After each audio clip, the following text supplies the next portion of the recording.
Hello friends, അസ്സലാമു അലൈക്കും. സീനത്ത് സമീർ വ്ളോഗിലേക്ക് എല്ലാവർക്കും സ്വാഗതം.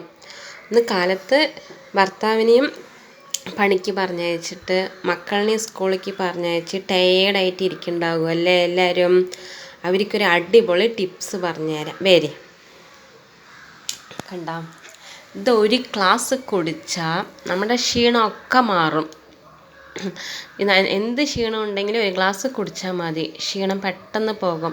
എന്നാണ്ട് എനിക്ക് നല്ല പനി വന്നപ്പോൾ ഡോക്ടറിൻ്റെ അടുത്ത് പോയപ്പോൾ ഡോക്ടർ ORS പൊടി തന്നിട്ടുണ്ടായിരുന്നു. ഞാൻ പറഞ്ഞു ഞാൻ അത് കുടിക്കില്ല, എനിക്ക് വേണ്ട പറഞ്ഞപ്പോൾ ഡോക്ടറും കൂടി പറഞ്ഞു തന്ന ടിപ്സാണ് കേട്ടോ ഇത്. ചിലവർ ചായ കുടിക്കും, രാവിലെ ഒരു ചായ കുടിച്ചിട്ടുണ്ടാകും, എന്നാലും ഇതേപോലെ ഒരു സമയത്ത് ഒരു ചായ കുടിക്കണ പതിവ് ഏകദേശം ഉള്ളവർക്ക് ഉണ്ടാവും അല്ലേ. അതൊക്കെ നമ്മുടെ ശരീരത്തിന് ഹെൽത്തില്ല, അതൊക്കെ നമ്മുടെ ശരീരത്തിന് കേടല്ലേ. അപ്പം ഇങ്ങനത്തെ എന്തെങ്കിലുമൊക്കെ ഇതാകുമ്പോൾ നമ്മുടെ ശരീരത്തിന് ഒന്നും കൂടി എനർജി കിട്ടും. ഇത് തെറ്റിദ്ധരിക്കേണ്ട കേട്ടോ, അത് കഞ്ഞിവെള്ളമാണ്. നമ്മൾ കാലത്ത് വെച്ച ചോറിൻ്റെ കഞ്ഞിവെള്ളം ഇളം ചൂട്ടിൽ കുറച്ച് ഉപ്പ് ഇട്ടിട്ട് നല്ല വരിച്ച് കുടിച്ചാൽ ക്ഷീണങ്ങളൊക്കെ നല്ല മാറിക്കിട്ടും. ഇത് പിന്നെ അറിയാത്തവരുണ്ട് വെച്ചാൽ ഇതൊന്ന് ചെയ്ത് നോക്കിയിട്ടുള്ളേ. ഒന്ന് ഈ വീഡിയോ ഒന്ന് ഷെയർ ചെയ്യേ. അസ്സലാമു അലൈക്കും.